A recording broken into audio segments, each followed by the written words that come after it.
The third mural shows all of the children of the world taking their weapons from each country and giving them to a German boy, who is then molding them into something else. All the children of this scene are of different ethnicity, and all seem to be relieved. The gas mask man in the previous mural is seen dead, and there are 2 doves perched on his body.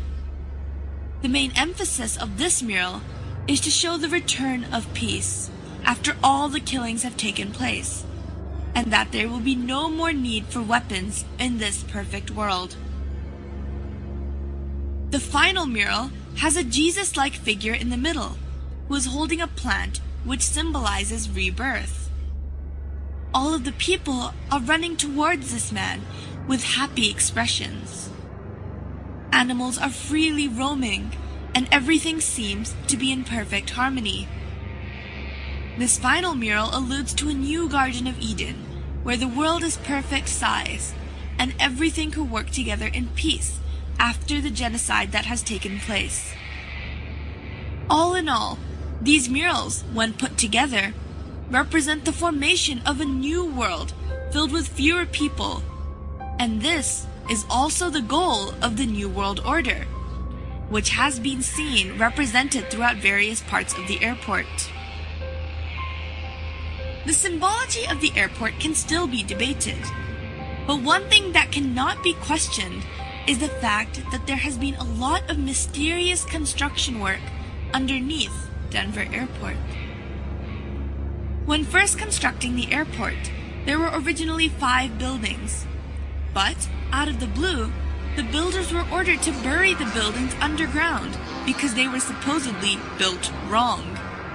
Normally, a building that is built wrong would be demolished, but in this case it was not.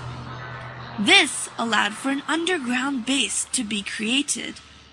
But there are still workers who are sent to work in these underground bases periodically. But when they are questioned about the nature of their work, they all refuse to comment. These underground bases have been going under more construction and now have underground tunnels that connect all the buildings together. According to a contractor, these tunnels have a strange sprinkler system that was added onto the roofs of the tunnel.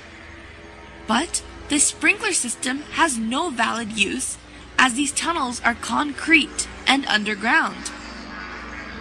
If relating these sprinkler systems back to the sign of AUAG in front of the mural regarding genocide, then one must begin to wonder what the use of a sprinkler in a concrete tunnel 150 feet below the ground would be. These underground bases appear to be holding rooms due to the sheer mass and size, and some say that they even allude to concentration camps. This is because, 1. These holding rooms have no purpose, and when the airport authorities were questioned, they say that they are merely being used for storage. And 2, all the barbed wire fences face the inside of the airport rather than facing the outside, which is what they usually do. This implies that they are trying to keep things in rather than keep things out. And 3, the sprinkler systems have no use, but they may be related to the deadly virus Australian antigen and the pursuits of the New World Order. People have attempted to argue that the underground bases are being used for storage, but one fact must be questioned, and that is, why is the underground base 88.5 square miles long? And why were the 5 buildings mysteriously buried? No airport has or needs that much storage room. So what is this space really being used for? Whenever the authorities are questioned, they are not allowed to answer. We are not the only ones who seem to be fascinated with this airport. The Queen of England, alongside many other famous European royalty and politicians, are hurriedly buying property close to the airport under an alias. One can only assume that they must feel that there is something significant about this airport in order to do so.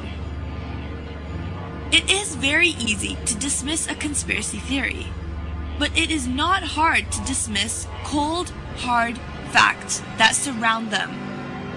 The odd happenings in this airport have been called to questions, but all the questions have been dismissed and have not been answered. Is the New World Order really going to attempt to take over? And if they are, does that mean that our own government is involved? Research nowadays can only do so much. Now, only time will tell. This is Zara Malik, News and Views.